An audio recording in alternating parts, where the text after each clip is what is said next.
Congratulations on the film. Thank you so much.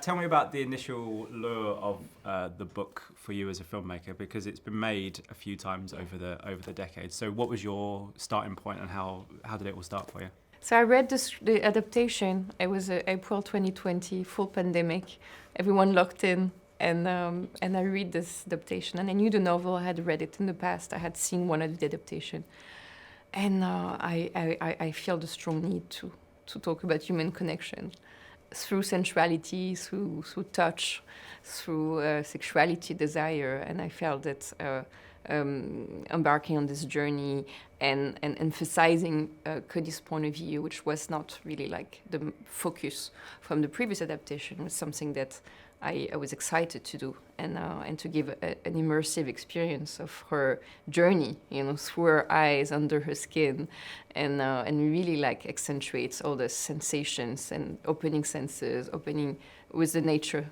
and portraying the nature as really a main character. Obviously, the need also to address female sexual pleasure is still urgent. It's still as legitimate, and it's a story about a woman who take ownership of her body, and that's definitely always timely, unfortunately.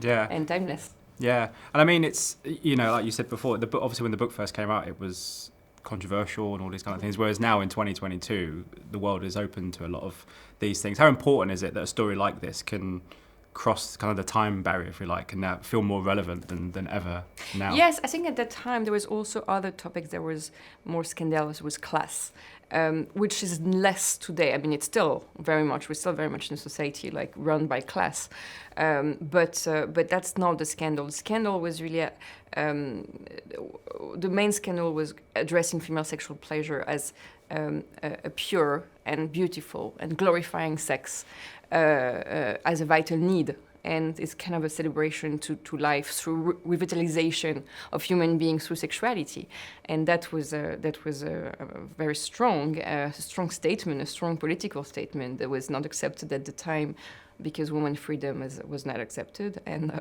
it's still today. Actually, we're still like facing challenges, more than challenges, like kind of a horrific.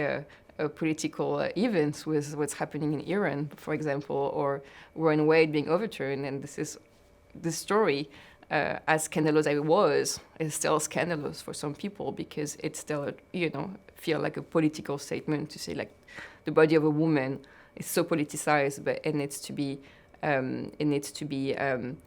free, it needs to be accepted, and unfortunately, it's not. It's not earned today. Yeah, I was just talking to Emma actually, and she was saying one of the things she loved about the story was there's a kind of a playfulness, not just to her character, but to the kind of relationship, and that it feels much more real when there's a bit of playfulness in amongst the intimate moments. How important is it for you to have that meshed with everything else that's going on, to have it be a little bit playful, because it feels a bit more realistic that way? Yes, absolutely. No, I think it was very important the way we portrayed it, because it has its own narrative. It's all poetry, and like it's really invisible dialogues between body language and two creatures that recognize each other from being from the same nature, from the same wood, and that was very exciting to portray, and the impalpable, very, very moving. So we really like built this those scenes as a narrative that evolved, that grew, to understand the characters,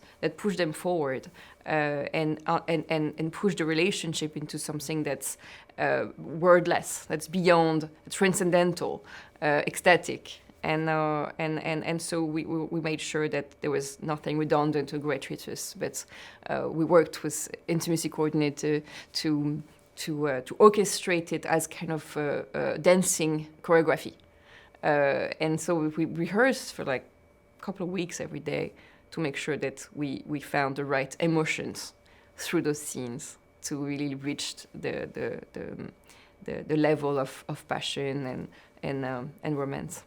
And obviously, part of that is that the casting of Emma and Jack, who are fantastic in the film. How easy did it make your job having those two? Because they're so committed to the film, but also there's a kind of a rawness to them that makes their relationship feel much more, makes it feel real. Completely. There's balance between raw and refined between those two characters, where it's very interesting, especially in Jack's character.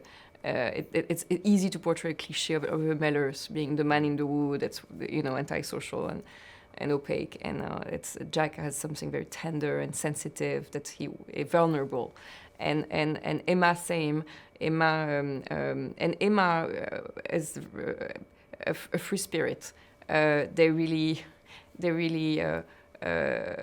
are like such a effortless nature, and extremely energized, and they really wanted to explore, especially the scene dancing naked under the rain, because they thought it was so liberating, and they needed to really feel this sensation, to bring this sensation to the world.